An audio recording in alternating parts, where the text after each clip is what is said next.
Hello and welcome to On the Other Hoof. The Dubai Carnival comes to a climax this Saturday with a superb 8-race card with 3 Group 2s, 5 Group 1s, culminating in the Dubai World Cup, which will be run for the first time in Maidan's history on the dirt surface and has attracted the superstar from America last year, California Chrome, and a decent field up against him as well. My name's Luke Elder. I'm joined this evening by Timeform's Maidan specialist, Callum Adele. Good evening, Callum. Good evening. Slash good afternoon, seeing as it's 4 o'clock. How are you? Yeah, going well. I'm going well. Okay, I wanted to go for evening because I always do evening, but thanks for pointing that out. And we are also joined by our resident Australian, Andrew Hawkins, who is based in Hong Kong and talking about Dubai racing. So a good mix for you, Andrew. Well, it is a good mix for me, and also a good night for me. It's just gone past midnight, and unfortunately my model shot's gone missing. I'm disappointed. That was looking good. Yeah, we did have Andrew's model shot just staring into our souls for a while, but that seems to have disappeared, which is no bad thing. Callum, you looking forward to this Saturday? I imagine this is what you've been waiting for the whole of the English National Hunt season, we'll call it. Pretty much, yeah. It's probably the biggest day of the year for me, being the Dubai Carnival finale and also the start of Turf Flat season. So yeah, it's the best day of the year for me. It's probably my Christmas, to be honest. Yeah. It's probably my Christmas. Fair enough. Well, we'll crack on with that. Then, starting with the first race, the Godolphin Mile, where Tamakus is a very short favourite, Callum. This is one that you've been with throughout the whole of the carnival. We had a few problems in the starting stalls leading into it, but this season he's been fairly well behaved down at the start, and we've seen the best of Tamakus. He's a very short price favourite to get the night started off for favourite backers. Yeah, I think he fully deserves to be favourite on the basis of what he's done this season. He's arguably put up some of the best performances on the dirt so far this carnival, and in fact I would say he has put the best performances up this carnival with his 2 Group 3 wins the last twice, where he's comfortably beaten his opposition. Gold City's chased him home the last twice. He's beaten plenty of these already, so I fully expect him to do so once more. He's got the plum draw once again in stall 1, where he can just track on the rail, hopefully breaks well, and it's really hard to see past him, to be honest. He's got the class to beat the majority of these, and there's not many dangers. There's not many horses that I really rate as horses coming into this from other means. I mean, the only one that's really interesting, I think, is Sloane Avenue. It's a horse I like a lot. I mean, he's very well bred for dirt, so it could be a horse that could just thrive on it. He's 3 from 3 on the all-weather. His form at Kenton last time when he beat Cladashera is extremely good form. I mean, she's won twice at the carnival. Frankie Four Fingers, I think he came to win his race there last time when he finished 4th behind African Story. The drop to a mile, I think will help him. It's just whether he sees out his race this time. Surfer, I think the draw is too much for him. I think he needs a lot to go his own way, and I think the draw will hinder him. At a price, I think Lale will run really well. Again, he has another wide draw, but he's a horse that's progressed out of sight this year.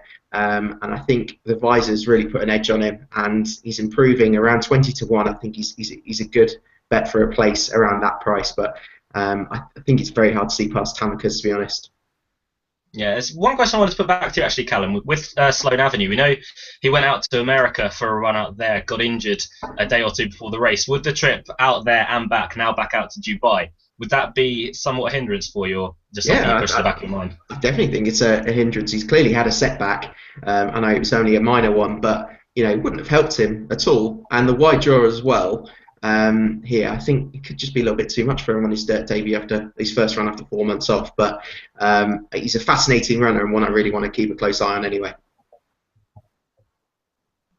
Yeah, I remember you were talking him up at the start of the Dubai Carnival with Mark Milligan. I think put it up on Racing UK for you. Yeah. There, so hopefully he can make amends here in his only start of the carnival. Andrew, we've heard about Tamakus from Callum. Your thoughts on Tamakus? He's had a brilliant carnival so far. He's had a very exciting carnival, and for him has been during that series of inside gates. He's been to position up handy, and I think he's really been he's had everything to suit for him. Again, he's got the inside here. I think that for him is going to be crucial. I think he's going to be in the right spot. He's proven over the dirt, obviously, and in what is a fairly weak or a fairly uncompetitive Godolphin Mile, he does look the one they have to beat. I agree with what Callum's saying about Sloane Avenue. Obviously, you wish Sloane Avenue had have drawn better, but he's bred to get the dirt surface. He's bred to handle it well. But apart from that, it's hard to find much to get enthusiastic about in this race at all. Yeah, it doesn't sound like the strongest betting heat to start us off with. Maybe in terms of multiples, just start off with Tamacus and see how we go from there. I'd be right in saying that, Andrew? Yeah, I think that's probably the best play. I think potentially you could look at some of those American horses, something like Prayer for Relief. Now with the Cock, you could find something like that to play around with. But really, Tamacus looks a good starting point to build multiples from there. Okay, so I'm not going to ask you for your selections because I assume both of you are strongly with Tamacus. What I'm going to ask you is for one to follow Tamacus home. I'm going to start with you, Callum. Who's going to chase home Tamacus? Lael will definitely be a play for me at 20-1 each way. Right, Lael for Callum and Andrew? Yeah, I'm going to go with Prayer for Relief. I think that Lee Constitution sort of form should be good enough to see him figure here, and at 16-1, it's a good play. Yeah, could be a good shout to Lee. Later on in the card in the World Cup, we're going to move on to the Dubai Gold Cup, though, which is the second race at 1:15 UK time. We've got a fairly strong field here. I'm still haunted by Cavalryman last year in this race, but Brown Panther it is that heads the market for Tom Daskell and Richard Kingscote. One for the UK here. Callum, we're going to start with you for Brown Panther. It's maybe not the strongest of races in my mind for this, but Brown Panther seems to be a strong steer and had a good season last year. Your chances of him here? On form, I think he's got a very good chance. I mean, at the start of last season, he'd looked very good, and then he came back and won the Irish St Leger. But I mean, he got a cracking ride that day, but Richard Kingscote let them all go. Left them all to sleeping behind, really. I mean, he took full advantage of a race when he was seen to maximum effect, and he's clearly not the strongest of form. His run at Santa Anita, I think, was pretty good. Obviously, he had that mishap in Canada, wasn't it, when he broke loose. Look, I mean, he's got a good chance on form. The faster ground, I don't think. Slightly softer, and also I think he could be quite fresh first time up after his first run since November.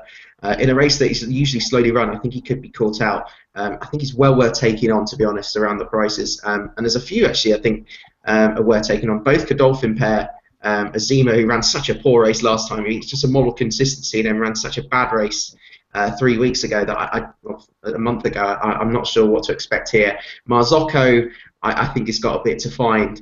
And I'd rather be looking elsewhere. The one I really like is the French horse Batheron, who really progressed as a stayer last year. I mean, he won a Group 3 at Longchamp over just under 2 miles, and then ran a really good race behind Hijinks in the Cadran.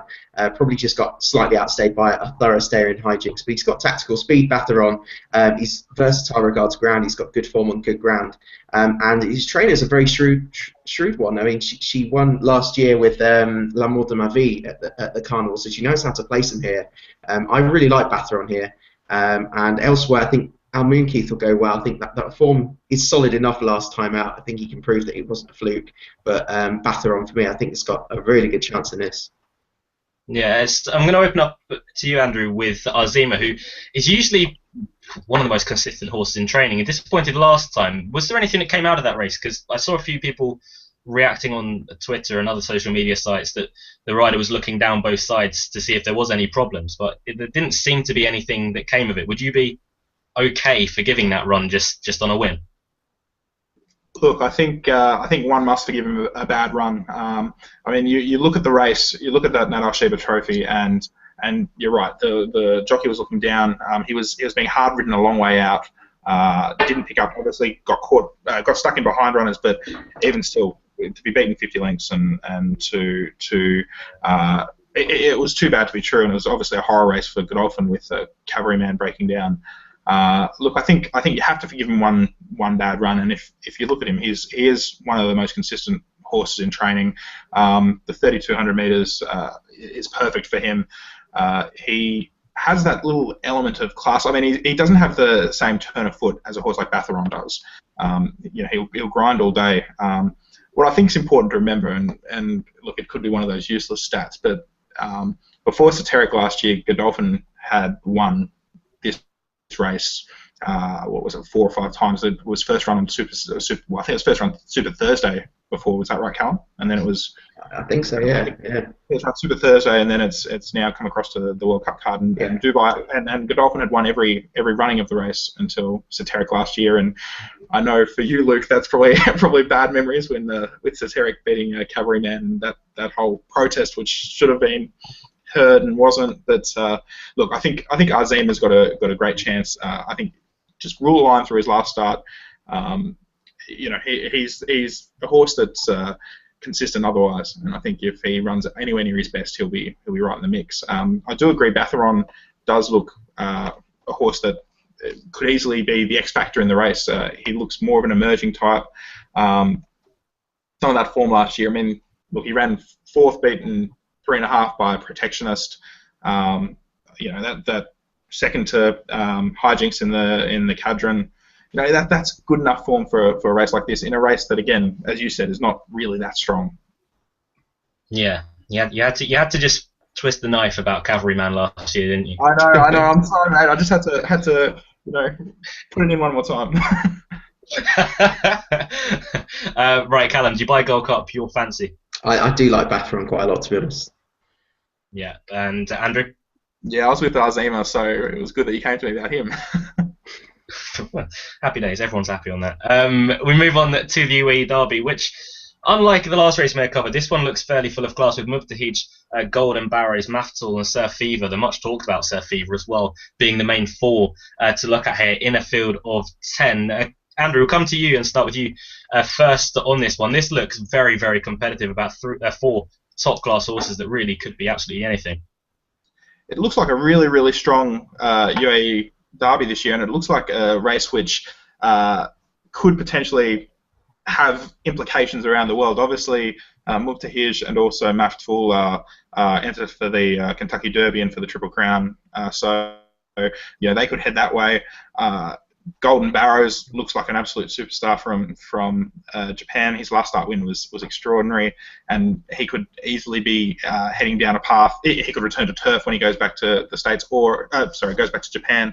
And then you've obviously got Surf Fever, who's the Uruguayan champion. It's hard to be able to figure out where to go, and all the form lines are sort of mixed up. Obviously, Mubtahij and Maftul are one apiece, and Mubtahij beat Surf Fever last time out. But I think Golden Barrows, if he runs up to his last start win in, I think it was called the Hyacinth Stakes in Japan, where he joined in like he'd just be on the race at the 200 metre mark. If he was to run up to that, I think he's going to be something special, and I'm expecting Golden Barrows to give Asia their first win of the night. Look, if he runs up, he's by far and away the best of the three Japanese horses. So I think he'll be right in the mix. I think the query is the blinkers going on Surf Fever. I think it's going to be interesting to see what that extracts out of him. Yeah, Callum, before we came on air, unless I misheard you, I think you were against most Godolphin horses on the night. I assume that would run a line under Maftul and Surf Fever for us, even though Surf Fever has been much talked about, maybe not for the right reasons leading up to this race, but is one that remains open to any amount of improvement over here. Yeah, I would agree with that. I'm definitely against them both. I think both of them because of the trip, to be perfectly honest. Surf Fever, I still think the further he wants further than this, to be honest. I mean, his performance, his last performance in Uruguay was over 12.5 furlongs, and it was arguably for me his most impressive one. Obviously, he won the Triple Crown over there. He's only the fourth horse to do it, and he's no doubt got class with Appleby's record on the dirt as well. I think he's got to be taken on. And Mubtahij breezed past him in the Al Basakir. I think Mubtahij is the standard setter without doubt. I mean, I've been very impressed with him this carnival. His only defeat came to Maftul in the 2,000 guineas, but Maftul, I can't see him staying whatsoever this trip, or at least not improving for this trip, because his pedigree is all about speed, and he didn't look the strongest of stayers in that race. Mubtahij proved his stamina in that race for me, just idled in front. I'm expecting a big run, but the unknown, as like Andrew said, is Golden Barrows, who, I mean, that performance last time in the Hyacinth Stakes at Tokyo was seriously impressive. I mean, his turn of foot was outstanding. Ryan Moore takes the ride once more. He's on for him for his first two performances. He could be absolutely anything. I think the market hasn't underestimated him. I would say that. I mean, he's now just about clear favourite. So I think I would prefer the more solid Muntahij out of the two, but they're definitely the pair for me. Bar that, I think the rest have got a lot to find. The other Japanese lot on that form have a lot to find, and the Saudi horses just don't look good enough. So, yeah, Muntahij for me but I think Golden Barrows is a huge danger, and it's a very, very good race. Yeah, I think out of the races that we've discussed so far, this is probably one of the more competitive ones, but one of the maybe more straightforward ones from a punting angle. We've also almost got our first agreement of the night here, but not quite. Andrew, you're going with Golden Barrows, yeah? Yeah, I'm with Golden Barrows just ahead of Muntahij, but look, Golden Barrows. I'm surprised to see the strength of support for him. I don't know whether that's whether it's just that everyone's seen that last start, but I'm surprised to see him now into favouritism with the UK bookies, really. Yeah, and Callum, you're going completely opposite of Andrew with Muntahij to be. Well, not completely opposite, just the other way around. But yeah, no, I agree. I think I'm surprised. It's just on a price basis. I'd like a better price on Golden Barrows. He's not been underestimated. Let's just say that. Yeah, that's fair enough. It as I say, and have said many times, it looks a very competitive race and one that I think most of us will be looking forward to seeing. But next up, it's the turn of the sprinters in the Alcoz sprint. A field of 16 going here, and a strong field as well. We've got the returning characters that have been taking each other on throughout the years, and of course over this carnival. R2 was one that was spoke about quite a bit in depth last year, about 7 years before that as well. He's been around for absolutely ages. But there's a bit made about the draw this morning with him drawing stall 13. He's next to Caspian Prince, however, though, Callum. So Caspian Prince obviously being one of the pace angles. Surely that's not too bad of a draw for R2, who could just have a horse to take him into the race. Well, he's not just next to Caspian Prince, but he's next to Distinct Passion, who's, I'd say, the two fastest horses in the race, and Amber Sky's not far away in 10 either. So I think he's been massively, his chances are hugely boosted by the draw. I think it's where you want to be, to be honest. Likewise with Peniophobia, he's going to get a lovely tone to the race if he can keep up with them. That's my worry, to be honest. I think he's more of an out-and-out 6 furlong horse. I think this might just find him out. My main fancy for the race was Via Africa for Mike de Kock. He's won the race twice in the last 6 years with JJ the Jet Plane and Shay Shay. JJ the Jet Plane was very similarly, he ran at Meydan, didn't run that well, or ran okay in the trial, but then just stepped up considerably for the big day. And this is the kind of thing I think will happen to Via Africa, who was a multiple Grade 1 winner in South Africa. She held up well for a long way in that trial behind Sir Maximilian. And I just think she's just going to take her form to another level here with Christophe Soumillon on. There's a bit of pace around there as well. I mean, her Toto's going to go forward in particular. I think Machine Green Master is going to be a front runner, being a Wesley Ward horse. I haven't really seen him, to be honest. But yeah, I think Via Africa is a big price at 14, around 14, 16 to 1 still. I think that's a very big price. I mean, I think R2 is going to place. I think he's pretty much a cert for a place. He was second in the race last year. But I think the market's got it pretty much wrong, because I'm against Soul Power. I'm against Amber Sky. I'm against Bundle of Joy, all the Hong Kong horses. And there's lots and lots of value. One at a price I think is way too big of the British runners is Stepper Point, who was much improved last year. He ran some belters last year, twice behind Soul Power in the King's Stand in the Nunthorpe. Then made amends at the Curragh when beating Sir Maximilian. In fact, thrashing Sir Maximilian at the Curragh in September. He went over the top when he was disappointing in the Abbey. He runs well fresh. He loves fast ground. He's very fast. He has a big chance at 25 to 1 when you consider the horses around him in the market. He's got a big chance. So he's one I'd have around 25 to 1 as an each way bet. But Via Africa is my main selection for the race. Yes, Stepper Point, staying on that track, he's one that always seems to not overachieve, but he's always thereabouts at bigger prices. And you mentioned taking on Soul Power. That's taken on Soul Power over in the UK, where he's by far much better, and on his day would hold up to most sprinters in the world, really. But Soul Power at Meydan, Callum, not really the same force, is he? No, he's not. I mean, he's beaten in the last 4 renewals of this, and I think he's not to win a race in 9 starts or maybe 10 starts at Meydan. He's not the same horse here, and also the track's really been favouring prominent races. I won't suit his hold-up style, even though there's so much pace on. I think he's very vulnerable. Yeah, that's fair enough. About Soul Power, then Andrew, I had a chat with you the other day, and you were talking about Amber Sky, and then Ryan Moore took over. So surely that's another huge boost for you. You would think so, and until today I would have said yes, but reports coming out of Hong Kong, out of Dubai, suggest that he's not 100% Amber Sky. He's had a lot of problems this season. He's had a lot of leg problems. He's had a lot of attitude problems.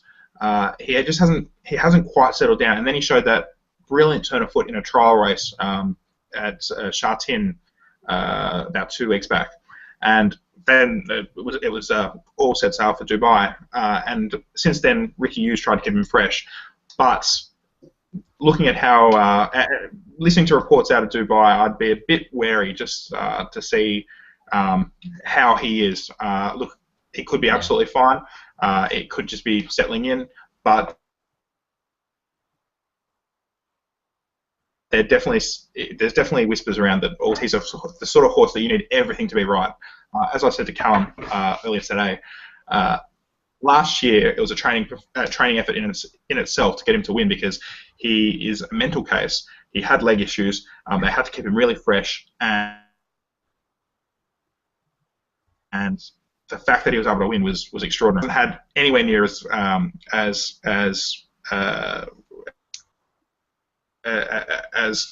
solid a preparation, as smooth a preparation, and I think now I'd be very keen to take him on, especially with the amount of pace in the race. Just speaking about the other couple of Hong Kong horses, Bundle of Joy, I don't think he's good enough. He does have the world's best jockey, Joe Moreira, aboard. Not this again. I was waiting for that one the first time. I was waiting for that one. But I don't think Bundle of Joy is good enough. He has gone ahead in leaps and bounds this season, but still, I'm shocked that he's managed to get to this stage. I think Peniophobia is the best of the Hong Kong horses by far. He's an out-and-out superstar, but 5 furlongs is somewhat short of his best. I would love to have seen him go in the Golden Shaheen. Look, he's going to be able to. I think there's going to be that section sort of between the 600 and the 400 where he's going to be run off his feet, especially with the amount of speed predicted. And I just worry that he'll be able to pick up again. He'll probably be finding a line strongly late, but whether that's good enough to win, I'm not sure. So I'm looking outside of them. I'm looking towards Arctic, who will always be around the mark. I think Via Africa's definitely got a chance. Casper Netsch is going to be in the right spot on the far side with behind a lot of that speed. And the one that I was sort of looking at, and I know Callum thinks I'm absolutely crazy, but I think Mertz has got some sort of a chance. An exposed 8-year-old, yeah, fair enough, but some of his runs last season were good enough to figure in this, especially some of his later runs at Longchamp. I loved his run in the Lavé. So in the Prix. So I think if he runs up to that, he'll be some sort of a chance. But it's an open race, and I think it's one of those races where you could just throw a dart and hope for the best.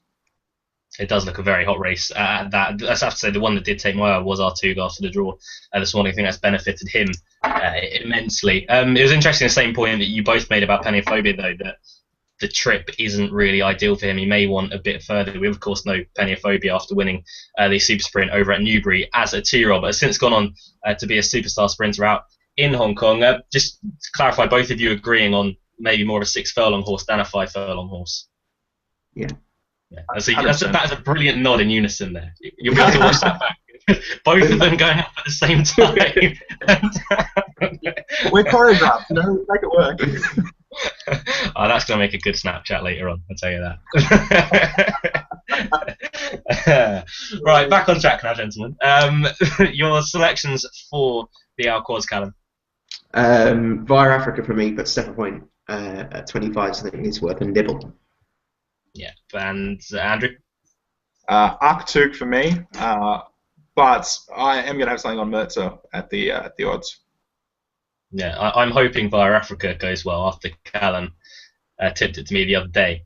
And I'd take Artug probably as a more likely winner, especially after that draw. I've made a few notes towards it tonight with Artug being drawn. more towards the space with Caspian Prince and Distinctive Passion. But I think Artuk should go well. Now, one of the more talking races of the night between two horses mostly is the Golden Shaheen between Secret Circle and Rich Tapestry. We have a guy on this panel who knows probably more about Rich Tapestry than the horse does himself, in Andrew Hawkins. I assume you're falling more on the side of Rich Tapestry than Secret Circle. 100%. Look, I love it. Look, I love Rich Tapestry. It's been great to see Michael Chang actually push boundaries and take the horse around the world. And I mean, Michael Chang's not one of Hong Kong's top trainers by any means. And to see him have the success he has had in Dubai last year, in the States, has been amazing with a horse that is a bleeder and has had significant issues. But he's returned. He's had a smooth preparation. Everything's gone well for him. There were some concerns that he didn't travel too well, but he was out on the track yesterday morning. He was fine. Look, he did have that. He did have the wood over Secret Circle in the Santa Anita Sprint Championship, where he was the fastest out of the gates, but 4 horses went up and were taking each other on, and so he was sitting behind them and had the last crack at them and beat Golden Sense, who obviously went on to win the Breeders' Cup Dirt Mile again and in scintillating form. I think Rich Tapestry, he just looks, to me on paper, he looks the one to beat. The query is probably the amount of pace in the race and where he's going to end up, but he's drawn in the right spot to be able to hopefully bounce out and sit up there, and if they want to go hard out in front, well, he'll be able to sit behind. The kickback may be an issue, but I think everything will work there. To be fair, though, I think Hong Kong's other horse, Hong Kong has 2 other runners. I think Lucky 9. Look, he's not racing at his best, but he is an outstanding chance. He hasn't raced on dirt in 4.5 years. He raced on dirt twice in Hong Kong before he got to the stage where he was too good to race on dirt in Hong Kong. But he's trialled on it a few since, and he has skipped over the surface. And his last trial on the dirt last week was phenomenal. He did run 3rd in the Shaheen, but that was when I was on Tapita in 2012. If he can find anywhere near his best form, he's going to be very hard to beat. I mean, I think, look, for mine, I have to have Rich Tapestry on top, but Lucky 9 is the main danger, and I think this is Hong Kong's best chance of winning a race on the night. Yeah, fair enough. I assume that you would be siding with Rich Tapestry this evening. Callum, if the video is so far is anything to go by, you're going to be taking on Rich Tapestry. Why?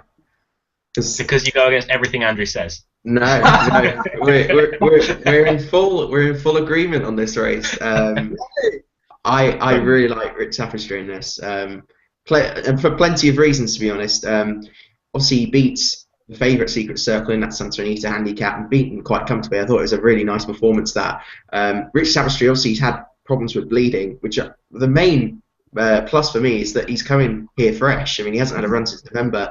He came here when he won the trial for this last year. He came here fresh and was very impressive. He ran well in the actual race itself, but he was very impressive on that comeback. And then also in an American run, it's his first run since April, and that was in October. So again, that was fresh.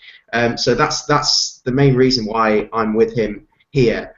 Secret Circle, I think, is going to go out from the front, try and blaze them. But I think Rich Tapestry is just going to catch him late on, to be honest. But Secret Circle's got a good record at the Santa Anita dirt track, which is playing I'd probably say quite similarly to the Maiden track. So I'm sure he's going to go well. Saludos Amigos is another to consider. Lucky 9. Like I said, I didn't know he'd actually run on dirt. I thought it was his first run on dirt, but it's interesting to hear that he's doing well on it. If he gets a good break, which is sometimes an issue with him, then I'm sure he can run well. But part of that, I think there's not many at a price I really like, to be honest. Mirawab, I've just seen actually. What price is Mirawab?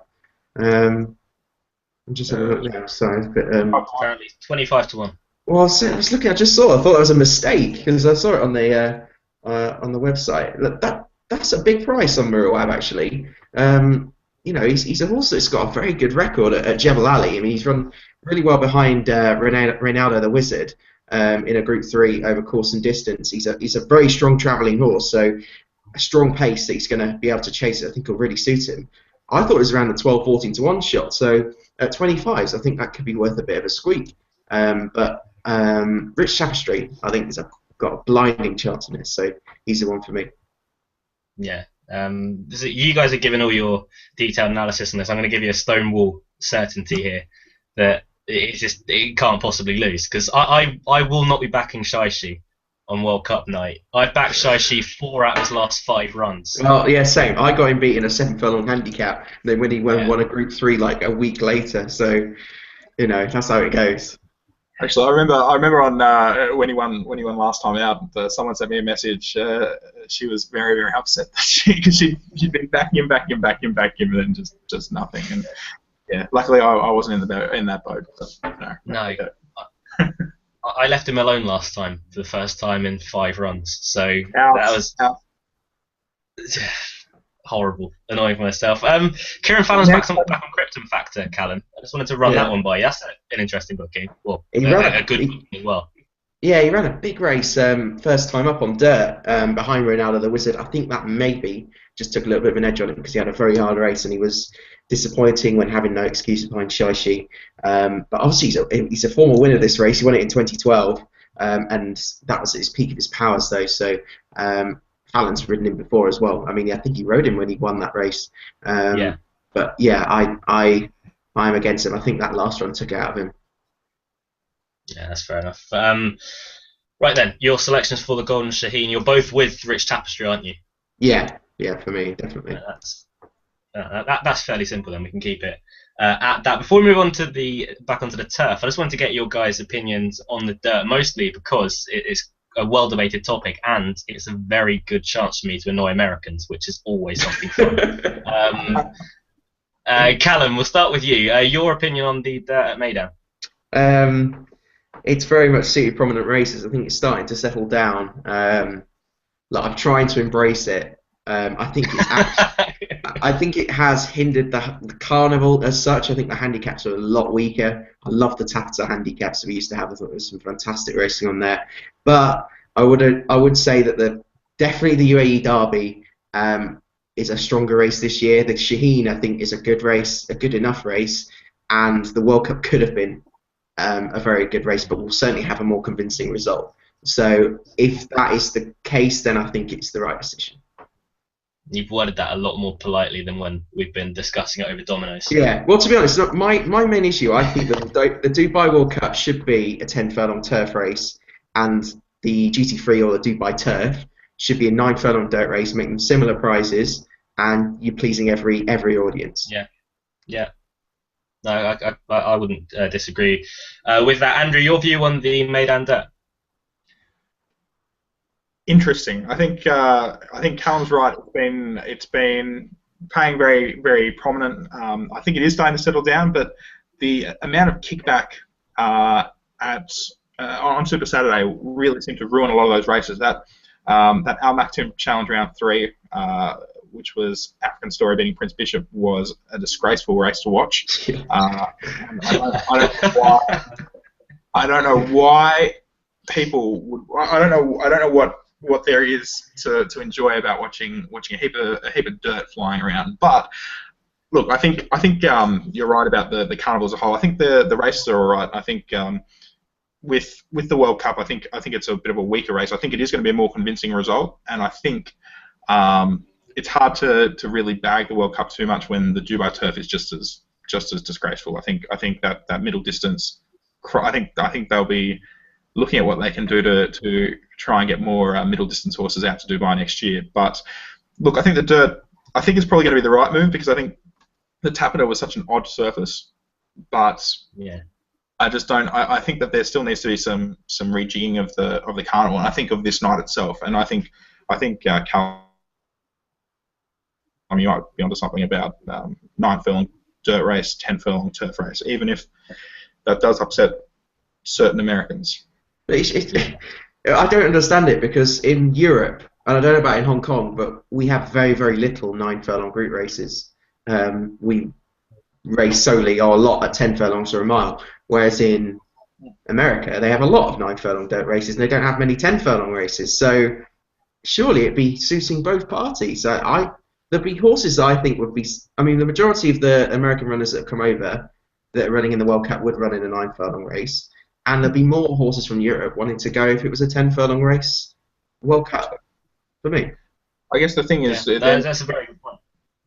and I was only going to say that I think then you need to figure out, obviously then the Godolphin mile would change or whatever, but it does seem odd to me, for example, that on turf, you've got an option of running in a 1,000-meter race or an 1,800-meter race, and there's nothing. There's gaps in the program as a whole that I think need to be sorted out, and I think hopefully they're starting to make a move towards it. Maybe Callum can lead the charge. That's my aim in life. That's what I'm going to do. So. Good luck, Callum. I wish you luck on that. Thanks, wholeheartedly. But that's a really nice segue actually to move on to a 9 furlong Group 1 on turf as well. With the Dubai Turf up next. This arguably will suit horses more from the European UK sides, and Solo is the favourite for the race for Freddie Head, 3-1 into 2-1 is the price that I'm looking at right now. We've also got the likes of the Grey Gatsby, Cladicera, and Euro Charlene. And Euro Charlene, incidentally, Andrew, ridden by the second best jockey in the world in João Moreira.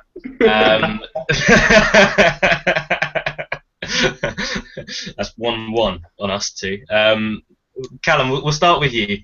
We'll start with the Grey Gatsby as well, actually, who is ridden by the best jockey in the world. You can start. Ryan Moore. The Grey Gatsby had some of the best form that there was going around over in the UK last year as a 3-year-old, even beating Australia at the end of the season. That's got to be very, very strong form. Would he be one that you've got on your mind for this race? I think he's got a lot of class. He should not be underestimated in terms of that class. I mean, he won some high-class races last year. We won't talk about Joseph Bryan's ride on Australia in that Irish Champion Stakes, but the horse deserves a lot of credit. I just think first time off over 9 furlongs is just short of his best, which is clearly 10 furlongs. I think he's vulnerable, especially in a race, which we must mention, that has a lack of pace. I think Lemario, Earnshaw are probably the real pace angle of the race, and they're hardly notable front runners. So it could be quite tactical. And I think the 2 French horses who have very good turns of foot. Solo and doesn't work, does it? Solo and Cladicera are definitely ones for me. Solo won 7 of his last 8. I mean, I don't know what they were doing when they're racing him over 2 miles in that defeat, but he's dropped back in trip and he's looked a serious horse. I mean, when he won the Daniel Wildenstein on Arc Saturday, he was seriously impressive. He was very impressive in his trial, and he looks all over a Group 1 horse, even though it's his first start in a Group 1. I think he deserves to be favourite, and I think he's a likely winner. Cladicera, I think, fully deserves her chance in this. She's won 2 weak Group 2s this carnival, the last over course and distance in the Balanchine. She deserves her chance. I think she could come up a little bit short against Solo, but they're definitely the 2 for me. Bar that, Mashawish I couldn't have at all. I don't know what you think on that. Tradestorm won't get the race run to suit. Euro Charlene, I think, has a bit to prove after her injury. I'm sure she might need the run. I think that's the rest to mention, really. I don't think the rest are good enough. So Solo, I think, wins, and I'm also backing Cladicera. Yeah, it's with Euro Charlene. I think this is about her right distance, but as you said, it's after that injury. You have to have a few doubts in your mind. But João Moreira is a very good jockey booking in that respect, and I think the distance is absolutely perfect for her. It's just whether she's ready for this. Andrew, come over to you. Are you with Solo as well? It's a sort of race here where you look at it and you are trying to make a case for something, and you just find yourself making a case against everything. Like Solo, his form, the picket fence is a great thing. The number of wins next to his name, brilliant. But you look at his form, he's I'm not convinced about the strength of it. Obviously, proven on all going, that's fine. We'll get a race run to suit, which will probably suit him. But you look at the race and you go, okay, the Grey Gatsby probably needs further. Fresh could run all right, but you'd say needs further.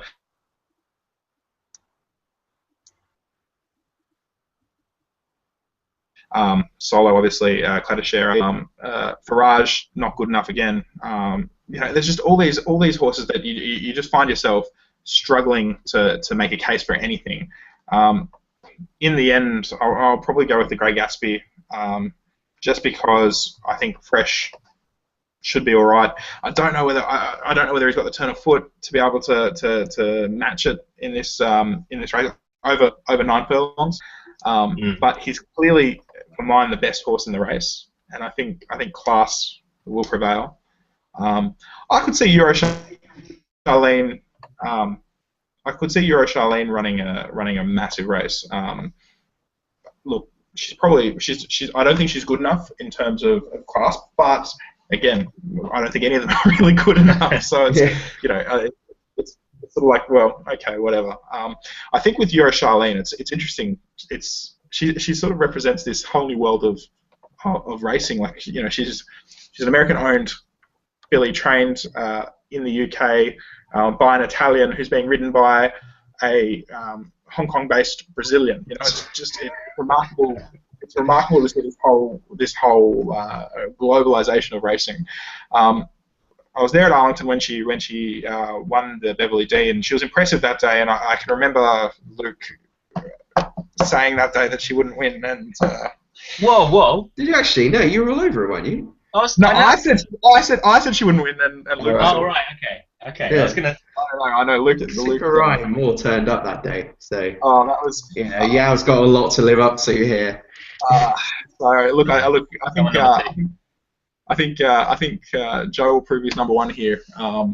But, no, actually, I think Ryan will prove he's number one. Unfortunately, I think the Grey Gatsby is the one to beat. But I could have something on Euro Charlene at the odds. But it's not a race that inspires me, and it's not a race that I really want to be playing.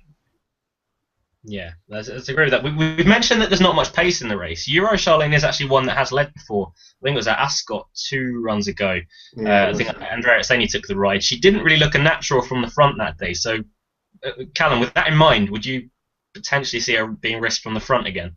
No, I don't think she will. First time up, I don't think it's worth doing that. Like I said, I think Lemario and Earnshaw, the only two I think go for. I think Earnshaw could go well for quite a long way, actually. I thought he ran really well last time, but his class won't be good enough for him to win it. But yeah, there is a lack of pace. And speaking of lack of pace, is a good angle. The Dubai Shima Classic is the one to talk about next. Yeah. Now I've got to break it up by you clarifying your selections.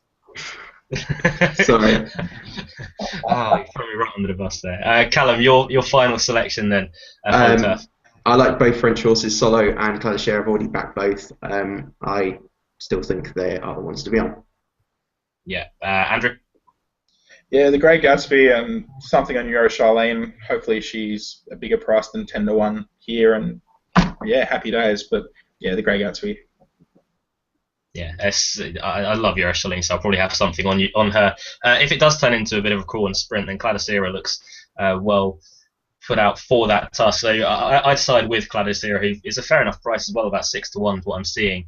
So I'd side with the French filly Cladichere.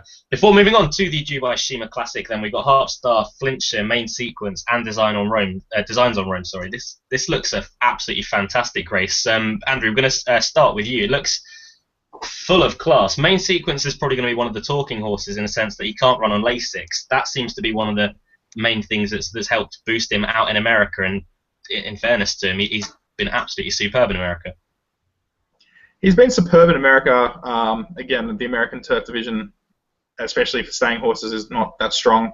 So there's always an opportunity there for a semi-decent European horse. And look, he was semi-decent as a 3-year-old. Obviously, lost his way a little bit, and then when he ended up over in the States, I know you guys were all thinking, he wasn't going to be anything, and he's done well.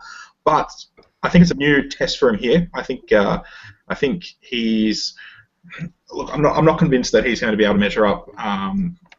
Not only without medication, which I think is an important part, but I think he's going to get a bit of a shock with how some of these other horses go. Obviously, he's beaten Flintshire in the Breeders' Cup Turf. I think the Asian horses are going to be very competitive. Again, I think looking at it, Heartstar has the best turn of foot in the race. She's the most brilliant filly in the race, but with no speed on, is that going to be a bit of a concern? I think she's going to be able to settle fairly close, which means she, like when he wants to push the button, and I think that could be the difference between her and the rest of them. Designs on Rome, especially this season, has returned a really dour horse. But he's been outstanding. You know, he's won all of Hong Kong's big 2,000 meter races. He's been a phenomenal horse, but he has been really dour. Joe Moreira's had to take off every time at the 600 meter mark, put him in the race. Last start he actually did sort of accelerate away a little bit, but before that he's always just taken a long time to wind up. And if the races run slowly, that was his main undoing when he got beaten at 2,400 metres last year. He ran in the Champions and Trader Cup at Sha Tin in May and got beaten by a combination of slow tempo, and he was at the end of his season. It was a long season. If there's a slow tempo here, that could really make him struggle. He's not a push button type of horse. I guess the query is who's going to lead, and I don't know. What do you think, Callum? I mean, I think obviously Dolnay is probably going to go forward. Flinchier can lead. Just the Judge was the only one that I've noticed that actually has ever properly led the whole way, but this is her first run over 12, so I don't think she's going to lead. I really am struggling to find the pace here. I think it's a very tactical race. I mean, there's just everything wants to be held up, so that is a big issue. Well, it's looking through the field. There's a lot of hold-up types. None more than Shakes Eyed Road, who's won out in Meydan before. But you got the likes of Main Sequence, Flintshire, and True Story as well. True Story will probably need a faster pace more than most. So it's again going to be a very, very meddling affair. We mentioned that off air beforehand, that we don't really have one standout front runner here, and it could just turn into a slow pace, a bit of a sprint towards the end. Callum, one thing I wanted to put to you is about Harpstar is that the rise that she's been given has come into has been spoke about quite a lot, especially in the Arc last year. Ryan Moore takes over here. That's well, actually, I was going to say, is that a positive? But I remember your reaction when you found out that Ryan Moore was going to be riding Harpstar out in Meydan. Yeah, I backed her. That's a good reaction. Yeah, no, we all know how bad that ride was in the Arc.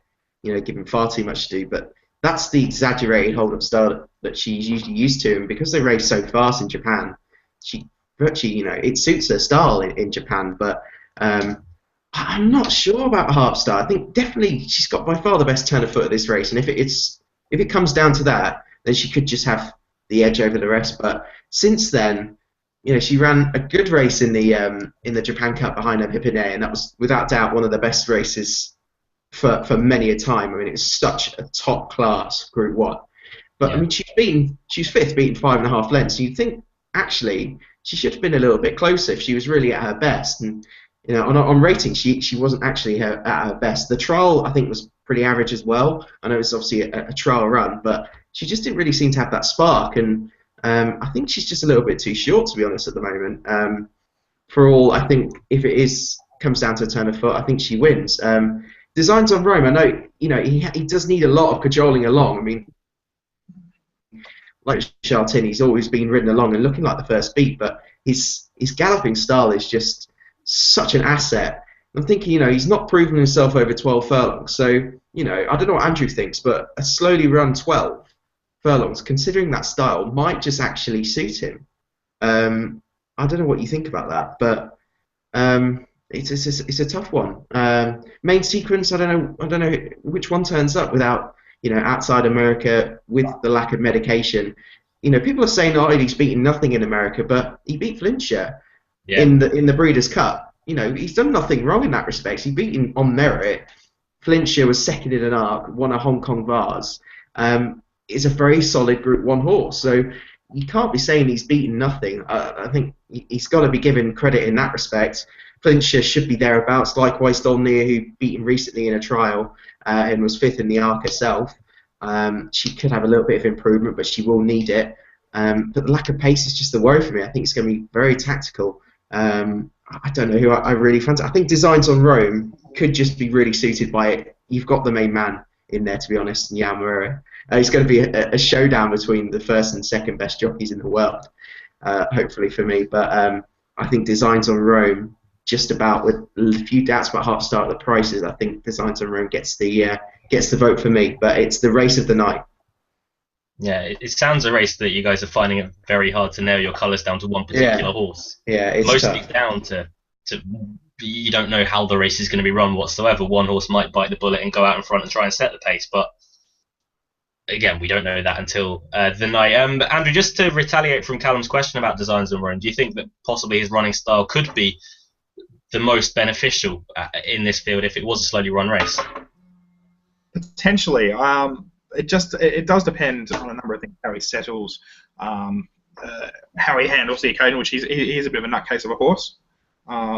Not too bad, but he does have a few quirks and a few issues mentally. If he doesn't settle, then obviously he's screwed. But if he takes his so if he takes his last start there, the Hong Kong Gold Cup, where he was able to settle just a smidgen closer and was able to accelerate better, then that's definitely possible. I mean, look, it wouldn't surprise me to see Moreira's become a habitual take-off early rider in Hong Kong, and it's been part of the secret to his success. One of many secrets, but he's done it more at Happy Valley, which is a tight track. But it wouldn't surprise me to see him try to stoke up Designs for Rome early if there's no speed on, and try to use him up early. And that could be that's where I think it could be very, very interesting. And I think he's on the sort of horse that he'd be able to do that on as well. And that's where I think he definitely could be a benefit. Do you think he definitely stays 12 furlongs? Do you think the 12 furlongs stays it? My gut feeling is he stays it. Yeah. I know Tommy Berry, who rode him last season, said on Twitter that faster on 12 furlongs, no, slower on 12 furlongs, yes. I don't necessarily agree with him. Look, he's ridden the horse. He probably knows the horse better than I do. But the one time he did see 12 furlongs, there was so much against him that you just have to rule a line through it, and you can't judge. And everything he's shown in his races suggests that 12 furlongs is what he needs. Yeah, that's fair enough. Again, we're going back to it. It looks a very, very hard race to decipher your way through. Callum, your final selection then for the Shima Classic? I've already backed Half Star, but I will definitely be backing Designs on Rome on the day, and hopefully we can get a Yamarera special. But yeah, like I said, it's a brilliant race. I think just about 5-1 on offer with Designs on Rome, with a fake bookmaker and 8 Sport on the British market. Then yeah, I think it's pretty fair. Yeah, that's fair enough. So Designs on Rome for Callum. Andrew, you're siding with?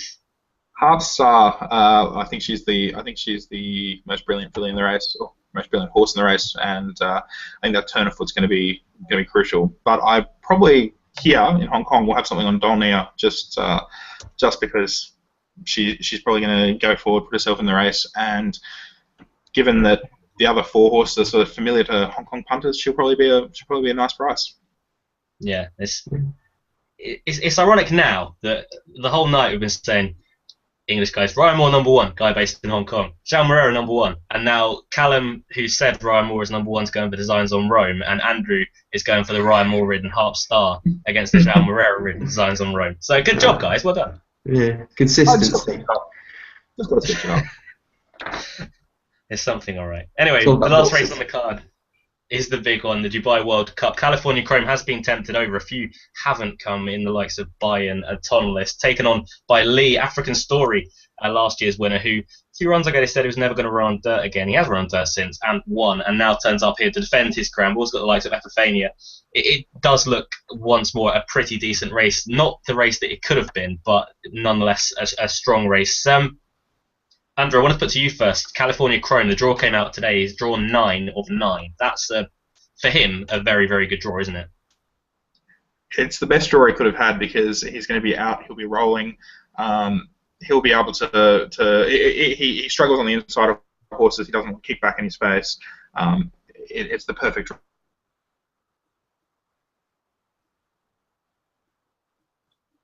I'm not sure we're going to get away with it this time.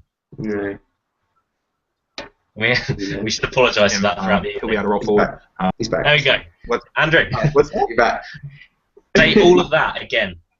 okay, I don't know. Okay. All I said is California will be able to roll forward, which will help. He won't need kickback in his face. Hoko Taramai probably leads with Lee. It does look to be a fair bit of speed, but California Chrome from that outside gate should be perfect for him. I think the draws only made him look more of a good chance as long as he takes to the Dubai dirt. Yeah, that's one of the things that there was quite a bit made of it. That California Chrome isn't a horse that really appreciates kickback in his face. So to be drawn out in stall 9, Victor Espinosa can hunt around on the outside for him. And would it be fair to call it a Dubai World Cup that is maybe a little bit light on the class that we've had in the former years? I'd say 100%. You've got one good horse there. California Chrome is class. I mean, I think Epiphanea's absolutely class, but he's not a classy 10 furlong horse, and he's not a classy dirt horse. There is some reading there that will suggest like his by symbolic Chris S might get the dirt, but if he was in the Shima Classic, it'd be perfect. It'd be the perfect race for him. He'd be able to settle handy. He'd actually probably win the Shima Classic. But when we're talking dirt horses, the only real top-notch Group 1 horse on dirt is California Chrome, and the rest of them are sort of there's nothing really inspiring there. Yeah, that's fair enough, really. I mean, there are horses to take California Chrome on with. And it's something I've been trying all week to find, because I've been trying to take on California Chrome and be really against him. But looking at the field, you can't really take him on with anything. I assume, Callum, that's sort of the same problem you've been having, and you're now fully fledged sign-up member to the California Chrome fan club. I believe I believe they're called Chromies. Oh, I'm a Chromie, am I? Okay. To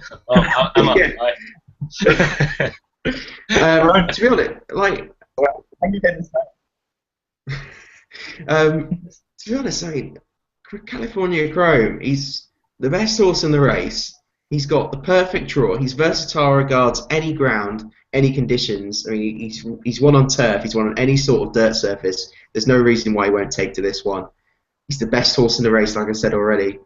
He should win at 7-4. I think it's actually a very good price on the horse. I mean, this is his 18th career start, I think. So he's had a long career, but his second to Shared Belief last time showed that he's as good as ever. Shared Belief's now the highest rated horse in the world on time form ratings, for what it's worth. It's a shame he's not here. Likewise, Toast New York and Bayern, because I think when that Breeders' Cup Classic was run, I thought we had a lot of them potentially coming over for this race. So it's a shame they haven't. Lee's got a little bit to find. I mean, he's very lightly raced for a 6-year-old, but he was beaten on merit last time out in the Don, wasn't it? Yeah, behind Constitution. There's no reason why. He's got to find improvement. Obviously, Bill Mott knows how to win a Dubai World Cup, but he's got to find improvement for me. A good few pounds more than California Chrome, who I'm convinced will run his race. The two horses that have been running in the trials as such in the Al Maktoum Challenge Series, African Story, Prince Bishop, I couldn't have on my mind for this, if I'm honest. African Story, obviously last year's winner, but he's a synthetic freak, and he was winning last time in spite of the surface. It was just such a poor race. Henry Clay was third. I think that says it all. Prince Bishop's been twice finished second, but hated every second of it. I mean, he's been off the bridle as soon as the gates have opened, and has only got closer when he's been out of the kickback. He's got drawn one. He's in draw one as well. He couldn't have him on my mind either. The unknown quantity is Epiphanea, whose turf form in Japan is the best form in the race on any surface. I mean, his Japan Cup win was stunning. I don't know how he won that, considering he pulled Christophe Soumillon's arms out for the whole way, and he beat a field that included Just Away, Gentle Donna, Heart Star. That is an incredible performance. It's just whether dirt he takes to the dirt. I mean, he's not particularly bred for it, as Andrew said, bred to take to dirt. So I think of the Japanese pair, I think Hoko Tarumai is worth a little bit of an each way go, to be honest, in a I think 8-9 runner field.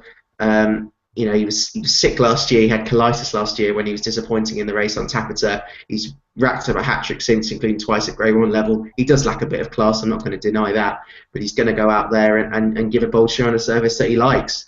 So I can see him in the first three, to be honest. For me, the three will be actually California Chrome, Lee, and Hoko Tarumai.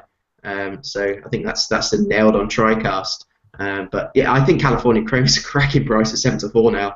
If I'm honest, I think he should be a lot shorter. Go on. Sorry, no, just a quick question for you. This is for a question that a guy called Sebastian from California actually had for me, and I think you might be able to answer it better than I can. He was talking about the fact that California Chrome has a really short sprint, and he always takes off into his races, which is true, obviously. He did it in the Derby, in the Preakness.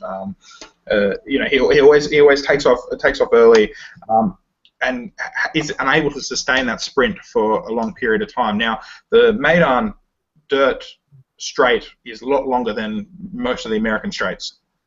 Is there some concern there for California Chrome that he might struggle with that longer straight or the longer stretch, and that he might not be able to sustain that run? I don't know. I mean, he still ran a very good race over. He's got form over further. I mean, his Belmont run was, when he wasn't right, was still a very good run. I mean, he's only beaten 2 lengths by Tom Eliste. So I personally got no doubts. I mean, just because the straight is longer, I don't think there's really an issue if they just keep hold of him for as late as possible in turning into the straight, and he's in the right position. Then I think his class is just going to prevail for me. And if that's an issue for California Chrome, sure, that's probably going to be an issue for Lee, who has I don't know if it's raced over further than 9 furlongs yet. Just having a look now. I think I'm raced over 9, so the stamina doubt's about Lee potentially. If you've got issues about him at California Chrome, you're going to have issues about Lee. So there's no issues for me personally. Yeah, that's fair enough. That's a fair enough. I'm not an American expert, so leave it to the American experts. I don't think any of us are. No. It's a fair question, I thought, that about California Chrome. Yeah, no, it's a good question. It's a good question. It was something I hadn't thought of until No, I have to say, this is the first time I've ever given it any kind of thought as well. So, but no, that's a fair enough question. Basically, what we're all saying then is that California Chrome is likely going to be too good for these. I think so. That's what I'd say so. I agree completely with what Callum said about Hoko Tarumai. I think Hoko Tarumai, for me, is probably the one I'll be playing in the race, because he'll be up on speed. He went to a new level last year in Japan, and if he maintains that form, he'll be in the race for a long way. But I think California Chrome should be too good. Yeah, it would appear that way. So both on California Chrome for the Dubai World Cup. What we're going to do now is we're going to give a nap of the evening, but also just 3 horses throughout the course of the night you think have good chances and should be winning to form some kind of on the other hoof multiple that we try so hard to nail on this show. And I think we've only ever done it once, that was going on to Able Friend, which none of us actually backed. Which, yeah, it didn't go out too well, Andrew. I have to say that. Me and Callum getting up at about 5 o'clock in the morning, being annoyed at not backing Able Friend. But Andrew, we'll start with you for your nap of the meeting and 2 others to go with. Okay, well, look, I think the nap for me is going to be Golden Barrows in the UAE Derby. I think it's obvious. I think the UAE Derby is the toughest, one of the toughest races, but I'm convinced that Golden Barrows is the right horse for the race. And if he runs up to that Hyacinth Stakes win, he'll be impressive, and he'll hopefully win. So here's the nap. The other 2 that I think I'd have are Rich Tapestry in the Golden Shaheen. For the reasons that we've talked about before, I think it's the right race for him, and California Chrome in the Dubai World Cup. But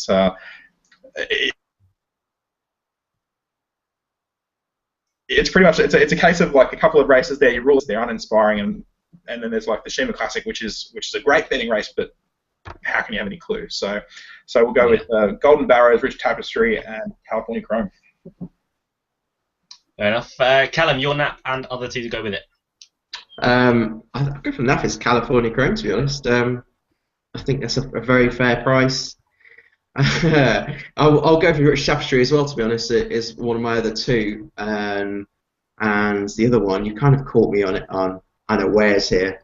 I would have gone for Fire Africa. She had a better draw. I was just a bit worried that the speed's on the other side. I think Solo will win the turf, so I'll go for Solo. Fair enough. My nap, if anyone cares, is going to be. I'll side with R2. I think has been in brilliant form as of late, and the draw, as mentioned a lot earlier on, will only benefit him being drawn near the speed. So R2 will be the nap for myself. Andrew, thank you very much for staying up so late to join us in your somewhat glamorous hotel room. Oh, thank you. It's that's just his apartment, isn't it? That's your apartment, isn't it? Oh, yeah, no, sorry, that's Andrew's apartment that he asked from winning the Dubai World Cup meeting. Oh, this is just a label Friends winnings, you know.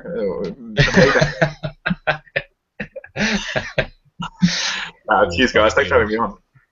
Yeah, we'll probably see you again for the Melbourne Cup, I imagine.